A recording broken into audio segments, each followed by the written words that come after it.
Kalau kalian tanya gua, ya, satu hal apa yang bikin orang itu bisa jadi sukses, gua akan jawab fokus. Dan di sini gua akan bedah ya, gimana caranya kalian bisa mencapai fokus ya, karena ini kesannya sepele, tapi nggak banyak yang bisa, dan gimana caranya fokus kalian biar ke industri yang terarah juga, jadi biar nggak ke kanan ke kiri. Nah, mungkin ada beberapa dari kalian ya, teman-teman semua yang baru pertama kali datang ke channel ini ya. Perkenalkan, nama gue Timothy. Gue adalah seorang investor ya di pasar modal dari usia 15 tahun. Gue juga sekarang adalah BOD di Hollywings Group. Kita ada kemarin sempat ada meeting sentral, ini 1.000 karyawan ya. Dan total di semua outlet ada sekitar 5.000 lebih ya karyawan kita. Jadi gue itu bukanlah influencer ya. Jadi gue bikin video seperti ini ya, bagaimana caranya kalian fokus itu gue pengen sharing ke kalian. Gue di sini nggak ada agenda apapun untuk kalian dan gue sampai ke titik sekarang karena gue banyak dibantu oleh orang-orang yang super hebat ya, banyak mentor-mentor gue yang banyak ngajarin gue. Dan gue ingat waktu gue dulu itu nggak punya mentor, jadi hidup gue tuh sempat nggak terarah dan gue pengen jadi ya ibaratnya mentor online untuk kalian karena gue nggak mungkin bisa ngajarin kalian satu-satu. Jadi YouTube gue ini ya mungkin belum besar juga subscribernya, tapi ini jadi wadah ya untuk gue bisa ngajarin ke masyarakat Indonesia. Buat kalian yang punya mungkin semangat juang, ya pengen berusaha, pengen jadi seorang investor, tapi kalian nggak pernah punya mentor. Kalau kalian tanya apa agendanya, ya agendanya itu. Gue pengen, ibaratnya kalau di Timothy yang dulu, itu punya mentor yang dia bisa nonton secara online. Video ini pun gue buat sebenarnya berdasarkan request dari kalian ya. Kalian di sini, ini request dari kalian. Jadi jangan sungkan-sungkan ya kalau di channel gue itu kalian request apa yang kalian mau pelajari ya ketika kalian nonton di sini. Ya kalian langsung ketik di bawah aja. Video-video yang gue buat ini pun itu bukan cuma untuk kalian, tapi gue selalu bilang ini adalah untuk pembelajaran diri gue sendiri ya. Bagaimana evolusi gue berpikir. Kan gue suka kadang nonton video gue setahun lalu gue mikir lucu juga ya dia mikirnya gitu. Jadi gue bayangin kalau Warren Buffett waktu itu dokumentasin setiap bulan atau setiap minggu apa yang dia pikirin minggu ke minggu, itu pasti jadi koleksi video yang luar biasa. Jadi kelihatan evolusi pikirannya dari dia awal mungkin gerasa-gerusuk investasi sampai dia jadi menjadi lebih bijak. Jadi itu yang gue pengen dokumentasikan di sini. Ngomongin soal Buffett, jadi banyak ilmu yang kalian tahu gue pinjam dari beliau. Salah satunya adalah ilmu fokus ya. Jadi ceritanya adalah Warren Buffett dan Bill Gates itu pernah ketemu bapaknya Bill Gates. Mereka baru ketemu sekitar 2 atau 3 kali, belum terlalu dekat. Bapaknya Bill Gates karena ngeliat Warren Buffett sangat sukses dan Bill Gates juga sangat sukses, dia suruh mereka berdua tulis satu kata di kertas. Jadi mereka nggak boleh ngeliat ya, tulis masing-masing. Mereka baru kenal 2 atau 3 kali dan dua-duanya tulis kata yang sama yaitu fokus ya. Cuplikannya kalian bisa lihat sedikit di sini. A group of about 20 write down on a sheet of paper one word that they thought accounted for their success. And Bill and I, who may only met twice, didn't know what the other one was writing down. We both wrote down the same word, which was focus. Nah, dunia ini kan kita lihat perubahannya sangat cepat ya. Jadi kalau kalian itu fokus seperti orang zaman dulu ya, kalian nggak punya pikiran. Makanya gue bilang ini di era digital ya sekarang. Itu kalian akan ketinggalan zaman. Kalian tidak bisa jadi generalis lagi. Kenapa? Karena kita lihat ya, AI itu pengaruhnya sudah sangat besar di dunia ini. Jadi kalau jadi akuntan yang biasa-biasa aja ya, hidup lu juga jadi bakal biasa-biasa aja. Karena lu bukan yang terbaik di bidangnya, lu bukan kelas dunia di bidangnya. Lu nggak bisa jago jualan sedikit, jago marketing sedikit, jago accounting sedikit, jago investasi sedikit. Itu lu jadi nobody ya di dunia ini. Jadi generalis itu ke depan ya, mungkin 5-10 tahun ke depan sudah tidak ada tempatnya di dunia ini. Dunia ini akan memberikan reward ya ke satu orang yang terbaik ya, yang kelas dunia di satu bidang.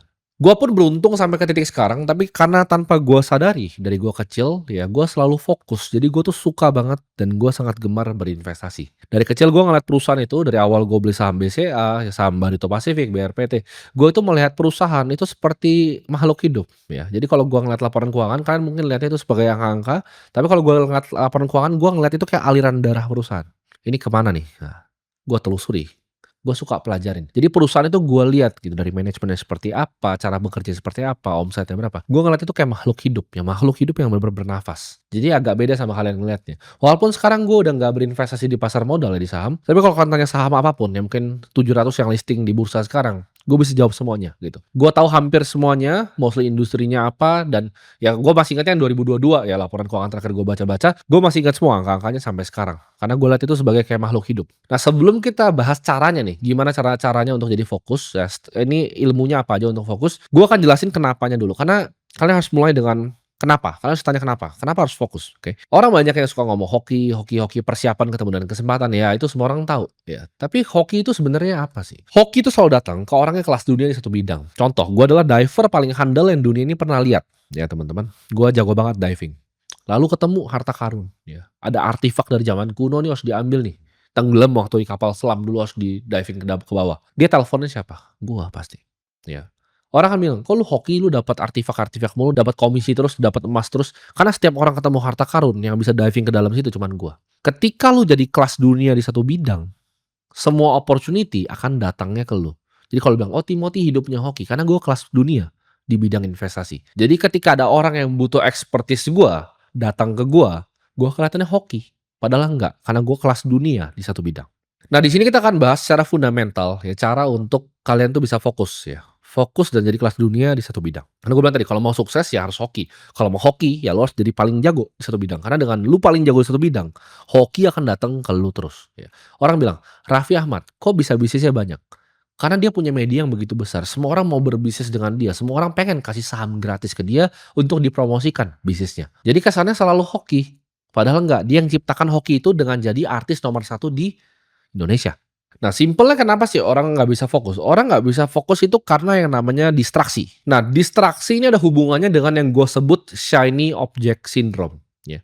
Jadi ini sindrom yang gemerlap gitu. Ngeliat sesuatu yang gemerlap langsung mau melipir. Ngeliat yang gemerlap mau melipir. Kalian tuh sebenarnya tahu, ya, kayak sekarang ini. Contoh, kalian nonton video ini, kalian tahu sebenarnya apa yang harusnya kalian lakuin. Pekerjaan yang kalian harus lakuin di depan muka kalian. Tuh kalian tahu sebenarnya apa, tapi kalian pilih untuk tidak lakukan. Jadi kalian akhirnya melipir ke Instagram, ke TikTok, dan ke YouTube, dan ketemu ya video ini.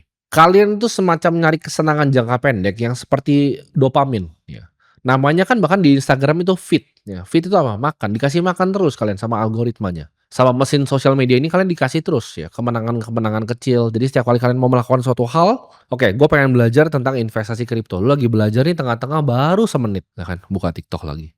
Lanjut semenit lagi, buka TikTok lagi. Itu never ending cycle gitu. Lu akhirnya balik lagi ke hal yang lu harus kerjakan dan lu keluar dari zona fokus lu itu. Ini gue kasih contoh lagi tadi, lu mau belajar jadi seorang investor kripto seperti gue, ya kan? Gue nggak bilang semua orang harus seperti itu, tapi ntar akan gue jelaskan di belakang. Lu mau jadi investor kripto seperti gue, teman lu datang ketika tongkrongan, ya kan? Dia ngopi berdua sama lu, dia bilang, gue ada ide bisnis gila banget. Ini gue ada baju desain yang paling keren, ntar kita produksi di Bandung, kita bikin begini Instagram begini. Oke, gue pengen jadi Amancio Ortega mau bikin The Next Zara gitu kan. Apa yang terjadi setelah itu? Ketika dopamin hilang, Instagram lu udah buat, lu udah pesan 12 piece pertama, oh ternyata susah ya. Lu tadi lagi belajar investasi kripto nih, tapi nggak berhasil nih, karena lu ngerasa, oh ini susah nih.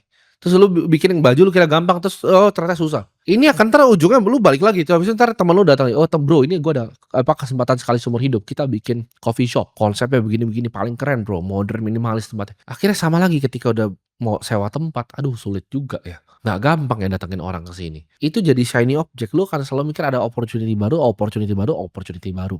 Nah biasanya kalau kalian bahkan nyarinya, ya gue bilang nyarinya liar gitu kan, nyari kesempatan liar bukan dari teman bahkan. Kalian lihat di YouTube gitu kan, di luar negeri, ketemunya apa? Sama lagi pasti dropshipping lagi, affiliate marketing lagi, lu ketemunya cara bikin agency lagi, ya kan? Cara bikin software as a service company lagi yang cuman nge-white label. Akhirnya ini jadi shiny object nih, ya kan? Lu bingung, lu mau pilihnya yang mana? Nah, nanti gua akan kasih tahu gimana cara pilihnya yang benernya, cara gue milihnya nanti. Sosial media itu perangkap kayak beginian, makanya gue bilang Instagram itu namanya feed. Lu dikasih makan beginian terus, lu mau kaya ayo jadi bikin agency, lu mau kaya ayo dropshipping ayo ini ayo itu. Itu shiny object, itu nggak ada habisnya ya teman-teman. Lu jadi senang dengan feeling bahwa lu nonton beginian, lu rasa hidup lu berubah. Oh cara bikin agency begini, lu buang 10 jam gitu, lu beli course-nya segala macam, lu ngerasa hidup lu berubah tapi nggak ada yang berubah dari hidup lu. Ketidakfokusan tuh datang dari mana ya? Ya tadi, impulsivitas. Lu impulsif. Ibaratnya nih lu kalau pegang pistol nih, tangan lu tuh nggak safety, nggak di samping nih. Lu di-trigger-nya lu mau tembak semua aja. Ada orang nggak salah lu tembak gitu. Itu kayak tadi, ada bisnis fashion nih kayaknya, wah gua bakal bikin kayak begini, lu tembak. Oh coffee shop lu tembak. Oh ini lu latah gitu. Dan itu nggak bagus untuk impulsif seperti itu. Nah, gua akan ajarin sini gimana caranya lu bisa ngeredam ya impulsivitas. Kenapa? Karena gua adalah orang yang sangat impulsif. Gue juga dulu kayak gitu. Ada opportunity ini gue coba, ini gue coba, itu coba. Caranya nggak impulsif tuh adalah menggunakan yang namanya gue sebutnya Solomon's Paradox ya. Jadi Raja Salomo tuh raja paling bijak yang pernah hidup di bumi ini. Nah, dia terkenal banget. Dia kasih saran bagus banget ke orang, tapi dia nggak pernah bisa praktekin balik. Jadi dibilang, oh cewek itu cari yang jangan ribet dan lain-lain, tapi nyatanya istrinya 1000 gitu. Jadi dia itu kontradiktif akan apa yang diajarin dan yang dilakukan. Nah, artinya apa? Kita sebagai manusia itu lebih bagus ngasih saran. Makanya kalian mungkin kalau bisa kasih saran tentang misalnya hubungan ke teman kalian itu lebih bagus dibanding kalian jalanin sendiri. Manusia itu selalu begitu. Jadi gimana caranya kita bisa kasih saran ke diri kita sendiri? Pakai Solomon's Paradox ini. Caranya adalah lu tarik ke POV ketiga. Ketika lu ngerasa nih, oke, lu impulsif kan. Tangan lu nih kalau di pistol udah pegang di ujung gitu. Kapan lu mau nembak-nembak ini? Waduh udah FOMO banget sama fashion ini. Coba oke, tarik dulu ke POV ketiga. Lu kayak lihat yang main game itu, main game POV ketiga lu di belakangnya. Lu bisa ngeliat karakternya mau ke kanan atau mau ke kiri. Lu ngerem dulu di situ. Lu pikir matang-matang, pikir baik-baik. Lu bawa tidur dulu keputusan lu. Jadi setiap kali lu mau bikin impulsif, stop. Tarik POV ketiga, nah lu lihat. Ah, ini kalau dia mulai bisnis fashion dia bakal kayak gimana nih hidupnya. Dia lagi mau belajar kripto nih sekarang, mau belajar investasi, tapi dia tiba-tiba mau jadi ini Amancio Ortega atau mau bikin dia mau apa, mimpinya mau bikin Zara gitu. Ini kan udah nyeleweng gitu, dia mau bikin LVMH gitu. Jadi lu harus pakamin dulu dan lu tarik tuh tadi POV ketiganya. Kalian stop dulu sejenak ya, assess dulu resikonya apa, kira-kira sulit atau enggak, ya analisa yang dalam dulu. Jangan main tembak setiap kesempatan yang hadir di depan muka kalian, karena hidup itu selalu banyak kesempatan yang lewat. Nah, kalian itu nggak fokus lagi selain impulsif ya, yang kedua gue sebut di sini, itu adalah karena kalian tuh tidak punya clear tujuan yang jelas. Lu nggak paham, apa yang lu mau tuh lu no idea, ya lu nggak paham apa yang lu mau. Sedangkan Warren Buffett dari kecil udah tahu dia mau jadi seorang investor. Gue udah tahu dari kecil gue udah mau jadi seorang investor. Lu nggak punya kayak gitu. Lu nggak punya keyakinan di hati lu seperti itu.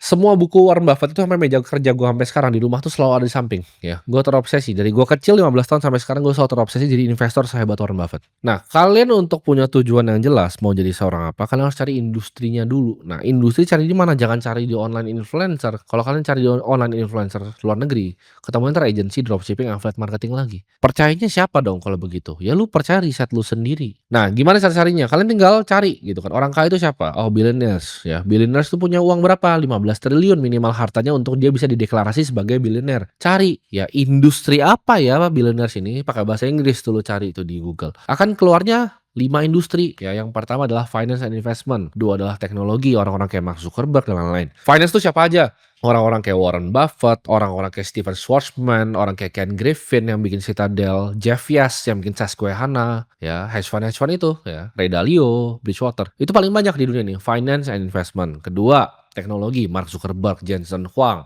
Sergey Brin, Larry Page. Nomor 3, di situ ada manufacturing, ya di 4 itu ada fashion and retail, orang kayak Amancio Ortega, orang-orang kayak LVMH. Yang kelima ada F&B. Nah, 5 industri ini kan time tested, ya udah terbukti nih. Kalau gua nggak salah terakhir list yang gua bayangin tadi itu 2023 atau 2024 gua lupa. Cuman yang gue ingat 5 itu, bahkan gua masih ingat gitu listnya itu. Karena orang kaya dibuat dari situ gitu. Dan dari dulu paling banyak selalu di finance and investment. Makanya Rothschild, keluarga banking dynasty itu bilang ke anak-anaknya bahwa tidak ada bisnis yang worth doing selain bisnis uang. Ya, bisnis paling menarik di dunia adalah bisnisnya uang, yaitu finance dan investment. Paling banyak kaya mereka karena kenapa? Isinya hedge fund, private equity, venture capitalist itu semua di industri finance. Kalau gue selalu lihat nih dari industri ini masa depannya apa? Finance and investment masa depannya apa? Ya pasti kripto. Teknologi masa depannya apa? AI gitu kan. Manufacturing apa? Masa depannya humanoid robot. Paham nggak? Di mapping nih dari industri yang bikin banyak orang kaya, kita nggak bisa ikutin mereka. Lu harus cari depannya itu apa. Udah gue bilang. Berarti kan nomor 1 kripto, nomor 2 AI, nomor 3 humanoid robot. Ini gue bocorin di sini. Cara pikir gue karena gue udah 10 tahun mikir gini. Ya, gue make money itu dengan betting masa depan. Kalau masa depan yang gue prediksi salah, duit gue kurang. Jadi selama 10 tahun ya gue bekerja, kerjaan gue itu cuma prediksi masa depan. Tadi lu gabungin step-step yang gue udah ajarin. Yang pertama itu hilangin tuh shiny object syndrome. Kalau punya kayak pistol jangan main ditembak ya. Sabar dulu, tarik POV ketiga. Kedua, punya tujuan yang jelas. Mau di industri apa? Tujuannya jelas. Gue udah kasih bocoran industri apa aja, jangan lu ntar dropshipping lagi terus lu nggak punya duit, terus lu bingung kok gue nggak punya duit, karena nggak ada di situ tadi, nggak ada orang billionaire dari dropshipping tuh nggak ada, ya 0 jawabannya. Tapi yang dari finance and investment berapa? Ratusan, banyak. Nah, ketika lu udah punya tujuan, ya lu udah nggak shiny object, lu bisa narik di belakang. Yang ketiga dan terakhir untuk bisa fokus adalah hilangin distraksi lu. Ketika lu udah punya tujuan yang jelas, itu nggak apa-apa untuk pakai kacamata kuda. Ya jadi lu jangan lihat rumput tetangga fashion ini kayaknya bagus, soalnya kayaknya lebih besar bisnis. Enggak, kalau lu tekunin tadi yang gue bilang tadi, lu fokus aja di situ ya lu pasti jadi orang gitu. Problemnya adalah lu baru 2 tahun lu nyerah ke yang lain, baru 3 tahun lu nyerah ke yang lain. Gue 10 tahun di sini ya. Nggak usah terlalu dengerin banyak orang, lihat orang yang lu tuh pengen jadi siapa di hidup lu. Lu lihat hidup dia, oh ya ini hidup yang gue mau, ya udah dengerin satu orang, jangan dengerin temen lu. Ketika lu udah by data nih cari, oh kayak finance and investment. Tapi ketika lu mau belajar finance, temen lu bilang, ah lu ngapain sih begitu, lu ngapain ini, kenapa nggak bikin ini aja, kenapa nggak tambang aja, ah, ya nggak usah dengerin gitu. Karena ini kan data, fakta dan angka yang tadi gue bilang. Billionaire paling banyak di mana? Oke, cari industrinya, fokus di sana. Karena gue selalu bilang kan, lu kalau mau cari sehat, lu mau cari apa, hubungan yang baik, lu mau cari gimana cara ngurus keluarga, lu jangan cari gue. Tapi kalau lu mau cari gimana cara cari uang, gue bisa kasih tahu lu gimana cara cari uang. Dan di sini tuh bukan masalah happy ya. Gue nggak ngajarin kalian industri mana yang bikin saya happy, itu lu nggak bakal jadi kaya. Gue pun sampai sekarang itu banyak banget kesempatan. Oh, ada tambang nikel di sini, tambang batu bara sini, tambang kita mau ngambil pasir silika di sini, mau ikut enggak. Gue paham circle of competence gue. Ya ini gue pinjam lagi dari kakek Buffett. Gue nggak perlu pukul semua bola yang dilempar ke gue. Gue pukul satu home run selesai. Bitcoin gue 18.600, gue pukul home run sekarang kan 100.000. Orang bilang gue gila waktu itu. Tapi kan gue bikin duit dengan prediksi masa depan. Dan sekarang gue udah menikmati hasilnya. Gue nggak pukul semua bola kok. Gue diajakin waktu itu ngambil pasir silika, gue nggak mau. Ya, gue diajakin tambang batu bara, gue juga nggak mau. Tapi gue tahu Bitcoin bakal 100.000. Gue pukul cepet. Lebih untung kan dari semua digabungin. Kalian nggak fokus kalau otak kalian tuh isinya chaos. Kebanyakan ini influencer ngomong ini, itu sih itu ngomong ini, teman ngomong ini, bapak ngomong ini, emak ngomong ini. Cukup dengerin siapa yang hidup lu mau jadi kayak dia. Lu dengerin, ikutin industrinya, ya fokus. Oke, ini gua rekap sedikit ya biar kalian ingat lagi. Jadi gua harus ulangin lagi terus biar kalian ingat. Yang pertama, jangan main asal tembak, pakai Solomon's Paradox. Kasih saran ke diri kalian sendiri, oke? Nomor 2, fokus punya tujuan yang jelas. Mau jadi terbaik di bidang apa dan filter bidangnya berdasarkan tadi yang gua ngomong. Data, fakta, dan angka. Jangan dengerin gua, cari sendiri. Nomor 3, lu hilangin distraksi, ya. Kacamata kuda aja, ya. Jangan chaos, jangan A sampai Z lu dengerin. Ya, jangan kebanyakan orang lu dengerin. Itu lu akan bisa fokus. Karena nggak semuanya yang diomongin semua orang tuh adalah kebenaran, ya. Lu cukup filter kebenaran lu pakai apa yang lu paling percaya di dalam hati lu. Balik lagi, ini bukan masalah passion, ini bukan masalah apa. Ya, video ini mungkin kalau kalian nyari passionate hidup yang fulfilling life, work life balance, ya kalian bisa cari orang-orang lain bukan gua. Ya, ini purely buat yang mau cari duit. Orang paling kaya di Cina tuh industrinya apa sih? F&B nomor 5. Ya, dia bikin air kemasan namanya Nongfu Spring. Itu paling kaya di Cina. Bukan yang bikin ByteDance, bukan yang bikin TikTok, bukan. Ya, yang bikin Nongfu Spring. Apakah dia passion dengan air kemasan? Coba lu pikir deh. Dia cinta kah sama air kemasan itu? Jawabannya tidak. Dia cuma bikinnya for the money. Jadi lu kalau udah lihat ada kesempatan, tekunin aja gitu. Ya semoga video ini ya bisa bantu kalian untuk fokus ya dan sampai ke tujuan kalian.